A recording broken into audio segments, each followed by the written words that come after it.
انما مثل اہل بیتی کا مثل سفینت نوح، بس صرف اور صرف میری اہل بیت کی مثل نوح کی کشتی ہے۔ فمن رکبہا نجا، جو بھی سوار ہوا، جو بھی ہوا، جو بھی ہوا، جو بھی سوار ہوا، نجا، اس نے نجات پا لی، پائے گا نہیں۔ ارے ہم سودا ایسے نہیں کرتے، ہم سودا اسی وقت کرتے ہیں۔ سمن رکبہا، جو بھی سوار ہوا، نجا، وہ نجات پا گیا۔ ومن تخلف عنہا، اور جس نے اختلاف کیا، روگردانی کی، اعتراض کیا، فمن تخلف عنہا غرق، وہ غرق ہو گیا۔ میں سمجھا نہیں سکا، یہ مقصد نہیں میرے دوستو، کئی حادثات ہوتے ہیں جس میں مومن ہوتے ہیں جو غرق ہو جاتے ہیں، تو جو غرق ہو گیا مومن یا دریا میں ڈوب گیا وہ ہلاک ہو گیا؟ نہیں میرے دوستو، رسول نے یہاں نہیں تک کہا۔ اگر یہاں تک حدیث ہوتی تو کسی کو کہنے کا موقع ملتا، لیکن رسول نے فرمایا انما مثل اہل بیتی کا مثل سفینت نوح، صرف میرے اہل بیت کی مثل نوح کی کشتی کی طرح ہے۔ فمن رکبہا نجا، جو بھی سوار ہوا اس نے نجات پا لی۔ ومن تخلف عنہا، اور جس نے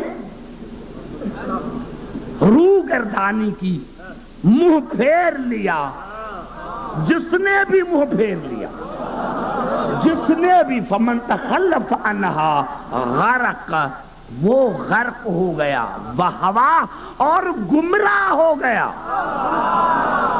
یعنی اب جو یہ ڈوبا ہے یہ گمراہ ہو کر ڈوبا ہے، مومن ہو کر نہیں ڈوبا۔ سمجھ میں آئی بات؟ اب یہ حدیث میں نے پڑھی، اسی حدیث پر میں قرآن کی 10 آیتیں پڑھنا چاہتا ہوں، اور انشاءاللہ میں نے عرض کیا کہ یہ تقریر تمام مسلمان بھائیوں کے لیے ہے، کیونکہ تقریر میری ٹیپ ہو رہی ہے تو اس کو بار بار سنیں۔ میں نے عرض کیا کہ رسول نے فرمایا انما مثل اہل بیتی کا مثل سفینت نوح، فمن رکبہا نجا، ومن تخلف عنہا غرق وہوا، بس میرے اہل بیت کی مثل نوح کی کشتی ہے، جو بھی سوار ہوا وہ نجات پا گیا، اور جس نے پیٹھ دکھائی وہ غرق بھی ہو گیا اور گمراہ ہو گیا ہے، وہ گمراہ ہو گیا ہے۔ اب آئیے قبلہ قرآن کی طرف کہ رسول نے جو انما کہا کہ صرف اور صرف، تو اس میں مطابقت کیا ہے؟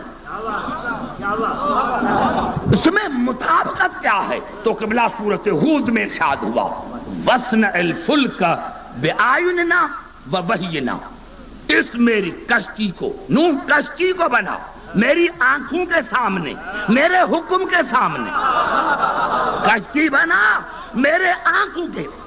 بھائی سی آئی ڈی والے تو تم نہیں نا، ایسے دیکھ رہے ہو؟ ہاں بھائی، ہاں، وَاصْنَعِ الْفُلْكَ بِأَعْيُنِنَا وَوَحْيِنَا، نوح کشتی کو بنا میری آنکھوں کے سامنے اور میرے حکم کے مطابق۔ یعنی اب نوح جو کشتی بنا رہا ہے اس میں نوح کے ارادے کا دخل نہیں۔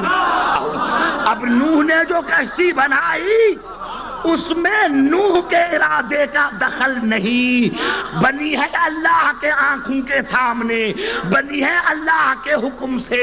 اب جو کشتی سے عیب نکالے گا وہ کشتی سے نہیں، وہ نوح سے نہیں، وہ خدا سے عیب نکالے گا۔ تو رسول نے بھی اپنے اہل بیت کو خود نامزد نہیں کیا تھا، خدا نے کہا تھا کہ یا ایھا الرسول بلغ ما انزل الیک، جو نوح کے کشتی پر اعتراض کرے وہ بھی کافر ہے، جو علی کی ولایت پر اعتراض کرے وہ بھی کافر ہے۔